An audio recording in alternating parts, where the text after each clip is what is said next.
Hi there. Thanks for joining our GradeCam 101 session today. We're going to go ahead and get started. Looks like we have folks joining us.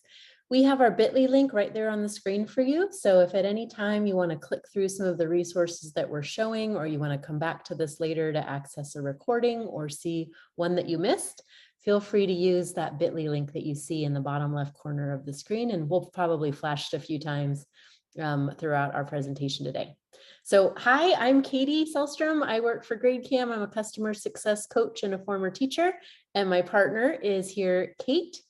I'm joining you from California. She's joining you from Kansas.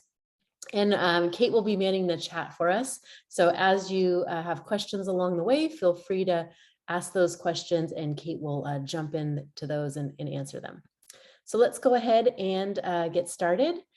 Before we jump in completely to our topic for the day, we wanted to make sure you felt really comfortable with some of our new navigation options and features. So if you are new to GradeCam or just haven't been in it for a while, you'll notice that when you log in, you have a new home page that looks like what you see on the screen, with tiles for accessing our most frequently used tasks. And then you have sidebar navigation to get you back to where you want to go, so you can view your assignments, your classes, your students, and get to reports from anywhere in GradeCam at any time. So today's topic is creating a multiple question assignment for online access. So I'm going to go ahead and jump into that slide.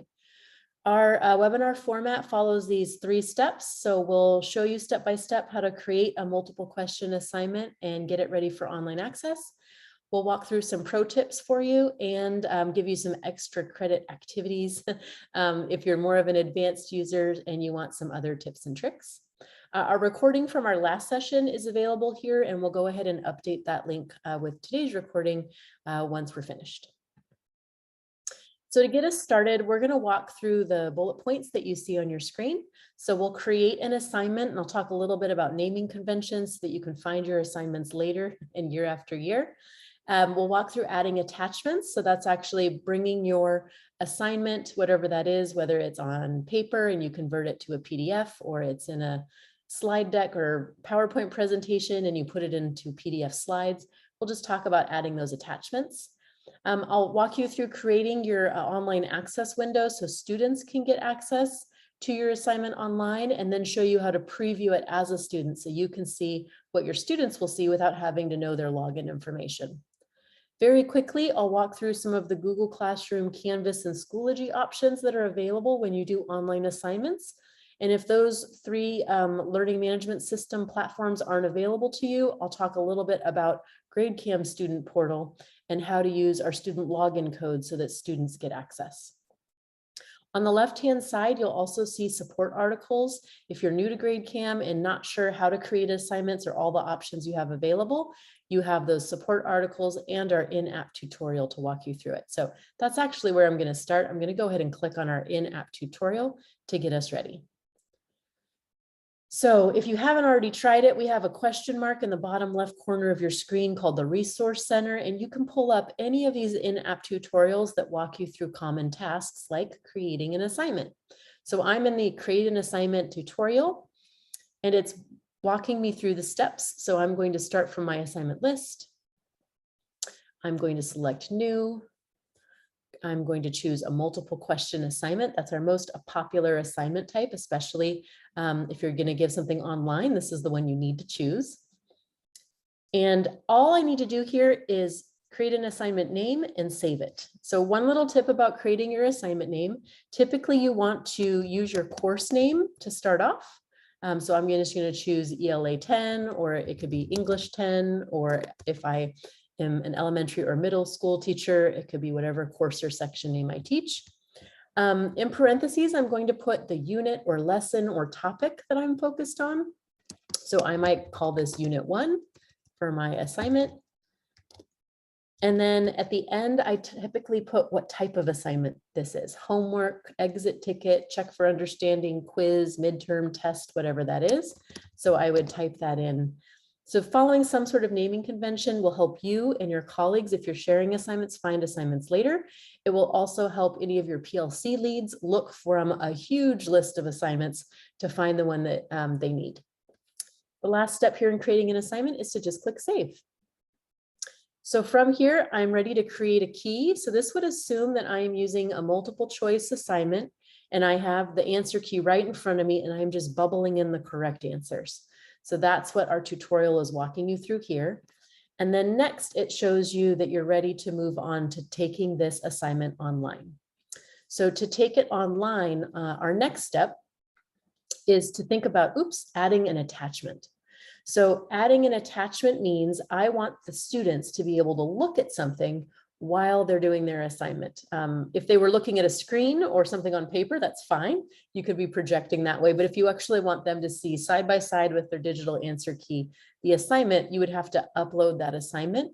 And it's going to ask you to look in your on your desktop or wherever you've saved it to find it. So in my case, I'm just going to choose this quick survey just to have something to upload and show you. And I need to indicate whether students will be able to see this assignment. So I'm just going to simply click Show in Student Portal here. This means students will be able to view this. If I had any other documents I wanted to upload because I was sharing this with other colleagues, I wanted them to have access to a rubric or an answer key or a teacher version of this assignment, I could also upload those. I just wouldn't mark the Show in Student Portal option. And when I'm all finished, I choose Save. And then my last step is to set this up for Student Portal. So for this part, I'm actually going to choose a real assignment I've created, not just one that I've done for practice. So let me grab this practice quiz here, and I will show you the attachments that have been added. So in this case, it's the students version, and I also added a teacher version here. And then I'm going to go to the Student Portal button. And I've already added some classes before, but let's see what it looks like when you're doing it for the first time. So when you're adding online access for the first time, the first tip or question that's asking you is who should be able to view this assignment. So you could type individual students. So I could pick a student from my list if I had a very specific testing window option or accommodation for a student. But more typically, I would be typing in the name of a course that I teach. So my section name, and I would just select for whatever period or class needs access. Once I select the class, I get to work on all the options for setup. So this first section is called the turn in assignment options. This is when students can log into their LMS or the student portal to see the assignment, click on it, and get started. So you have a date and time range to pick here. It will default to about a 7-day window. Most teachers typically change that to about an hour-long window and occurring on the same day, usually whenever you're teaching that class period. And then there's options for other testing features when you're online. So if you would like to prevent students from copying and pasting from other websites, you have that option there. If you want to enable a timer for students, you have that option, or you can remove it. If that's an anxiety-producing testing tool, don't add it. You have review options for while this turn in assignment window is open, what students can do when they click that submit or finish turn in option. So if you want them to see their assignment as it is turned in, you can check this off. If you want or do not want them to see their graded scores, you can check or uncheck that. And if you want them to be able to review their responses, you can check or uncheck that. So these are all just options that you have. And you get to decide how much students see when they're all finished with their assignment. Same thing for attachments. If you want students to be able to view attachments only while they're answering the questions or even after they've turned in. So I'm going to turn that off for after they've turned in. And then if you have any need for students to be able to access a calculator while they're working on their assignment, you can enable those features. I'll enable all three just to show it to you, but typically you would just pick one if there was a calculator you wanted students to use. And lastly, you have these review assignment settings. So this is what students will be able to do after this testing window above has ended. So when the testing or assignment window is closed, what do you want students to be able to do with assignments? If your answer is, I don't want them to be able to do anything, you can just toggle the switch right off and all review assignment access is disabled. If you want to see what some of those features are, you can go to the show settings and again, decide what you'd like students to be able to see. So if this is a more formative assignment, you might enable them to be able to see which questions they got right and wrong and see the correct answer for each question. Or maybe you want them to figure out what the correct answer is, and that's part of your class discussion the next period or later on in the period. Attachment settings are also here. So you can allow students to download a PDF if it was a study guide or some other activity that you want them to have access to later. You can give them that option to download and save the PDF attachments after they're done. Okay, so enough about settings. Let's do a little preview of what our online access looks like. So this is me logging in preview mode. I didn't have any particular students login information, and I'm starting this practice assignment. So here I can see my answer key is on the left-hand side, and the assignment that I upload is over here on the right. If I had the option for uploading more PDF attachments, either for maybe a map or a list of equations, or any other reference materials like a rubric, my students would be able to choose those from the drop down here. To access the online tools I was talking about, you can see our little calculator tool is here, and I can choose the calculator. Again, typically we wouldn't have all three available, but just so you can see them, here's the different options that you have. And these move around. The system prevents you from dragging it off the screen, so you're seeing it kind of bounce back as I move it. And when I'm all done, I can close it out and get back to it if I need to. Students are able to zoom in as they're working online. They can also go into full screen mode to view an attachment, or change the way that they're viewing their answer key and their attachments by moving this back and forth. And if they have their timer enabled, they can also close this window as well. So just a lot of viewing options for our students, and that they answer here on the left-hand side on their digital answer key.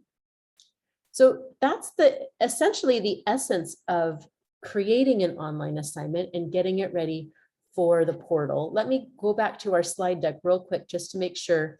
Yep, I reviewed the top 4 bullets. The next ones to view are related to any LMS systems you're using. So let me click on each of these support documents just to show you some of the options. You might have noticed that when I was in GradeCam, I have the copy link option and the share to Google Classroom option. So this is probably the quickest way to get that access to Google Classroom to this assignment. So students have a link right in Google Classroom that they can access. When I click my Google Classroom tab, it's going to direct me to log in, go to my classroom, and from there, I can post the link for my students. For the Canvas and Schoology options, instead of jumping into those, I'm going to show you the documents here so you have a real quick picture of what you can see for the Canvas integration with GradeCam. You can see that Canvas is the outside wrapper here, and GradeCam is showing in the center. So teachers and students can access GradeCam right within Canvas. They map their assignments from Canvas to GradeCam, and that's what allows students to then access them later. The same functionality is available in Schoology as well. So if you're looking at your Schoology wrapper here on the left or around GradeCam, you can see that same functionality of mapping an assignment and getting access within the LMS. So great features there if those are an option for you.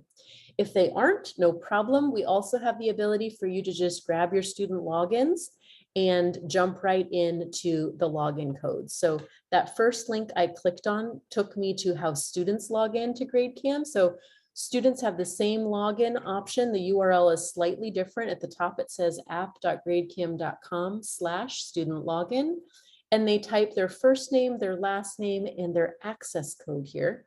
If you're using a single sign-on method like Google, Clever, or ClassLink, Clever and ClassLink allow students to bypass this section and just jump straight into the sign-on options here.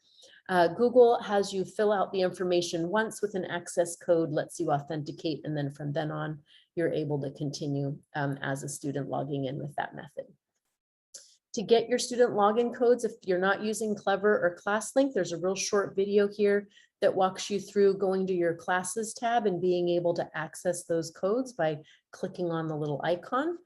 So feel free to use those methods if that's something that you're interested in. So real quick, jumping into some of the pro tips. If you're working with online access, we have ways for you to view students' responses while they're in progress, and also to give feedback to students when you're doing the by question grading. So if you're interested in any of that, we have help links for you here, as well as more tutorials for you on the left-hand side. Let me show you some of those options live in the application. Oh, and it looks like because I logged in as a student or attempted to, it's having me relog in. So hold on just a moment here. So if I want to see how students are doing that practice quiz that we just previewed, I'm moving off from the keys tab where I made my answer key and I added the attachments and set up my student portal access. And now I'm back watching students go online and take their assignment. So I have students that have already completed the assignment, and they're showing here in this responses area. If I had any students that were in the midst of completing an assignment, they might show in this in progress section, and it looks like all my students have finished or the window has closed and the window has finished for them. I can grade and see how students were doing on any constructed response or auto answered questions by going to this by question grading. And here I can see how students responded to any of the constructed response options I gave them. So for this assignment, I had some students taking it online and some students using their bubble sheets or their forms to answer with their handwritten responses. So you see a mix here. And I'm able to look at student responses and grade right in the moment. So I can quickly scroll through, give students grades, change grades if I want to. And then I also have the ability to give feedback. So if I want to give feedback to students about their responses, I have that option here to just simply type in feedback, maybe asking for more details, giving praise that's specific, or just encouragement of some kind. So those are all options that you have for the portal that will then show up either in Canvas, in Schoology, or in the portal when students are logged in. Some other options that you have while you're looking at this responses page are to show details. So you can see how students are doing in the moment as it's happening, which is a great feature, especially those of you that are in person with students and able to give that feedback during the assignment window. So you have that option as well. Okay, jumping back, because I know we're short on time and I want to make sure we have time for any questions. There are some options here just for pro tips. If you're giving the same assignment in a formative matter, you go through the same types of questions each time, or you set up your testing window in a similar way each time, you have options for cloning your online access. So if you don't want to go through all those settings each time, you can just clone online access and use that same settings again. Or if you're having to extend a window or create a new window for students, you also have that option. Any other things? Kate, are there any questions that are coming up or any other points I should be emphasizing here? No, I think you covered everything really well. In particular, some of those enhanced functionalities you get when you are managing it online, such as the turn in and the in progress. So Great, thanks. Okay, so just to wrap up then with our extra credit features here. There are a lot of creative options for how you can use attachments. I know I mentioned when I first started that you could add a rubric or a map or some other things. So I'm going to show you in the slides that follow some examples actually that Kate has provided from work that she has done with our online access tools and then working with other teachers. A really great feature of GradeCam that some other tools don't have is we have the option for you to do variations in versions online, and variations are GradeCam's way of allowing you to take a variation of one test with questions 1 through 5 and changing those questions on the next test. We'll call it variation number 2, where those same questions are on the test, but maybe they're in a different order, or you've moved the answer choices for those questions around. And those variations all map back to the same questions in our system. So all of the data gets to go back together again when you're viewing it for data analysis. So no matter what variation a student took, all the data will help you do item analysis and understand students' responses and how they performed on questions.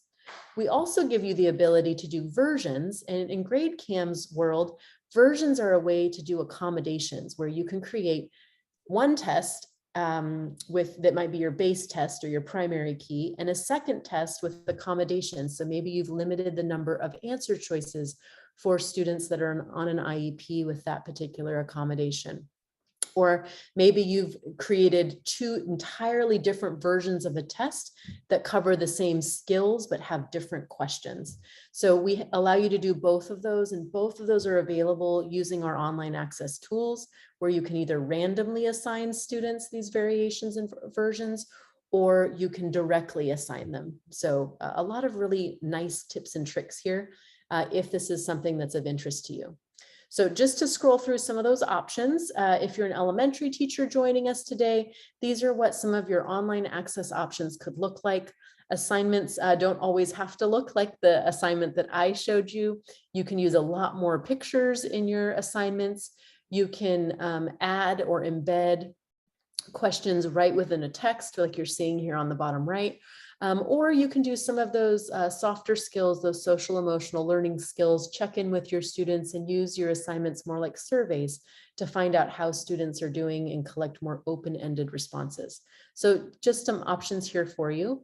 Our middle school teachers joining us today, here are some options for what your assignments could look like online. Again, you could have passage here, you could have matching activities, you could have students filling in the blank and having GradeCam score those short free response options. So a lot of things that you can do with that online access. And finally, for our high school teachers, here are some examples. This is one of those creative uses of PDF attachments there, where we have given students a choice for engaging in a debate, and they get to choose the topic that they're most interested in engaging in that debate. The question stems are exactly the same. We're asking them to take a pro and a con stance on something, and then writing to explain that point of view. So lots of great options here for how you can use attachments in that online access. Ooh. And it looks like that brings me to the end of our topic today. So I'm going to go ahead and stop the recording, but feel free to stay on. And if you have any additional questions,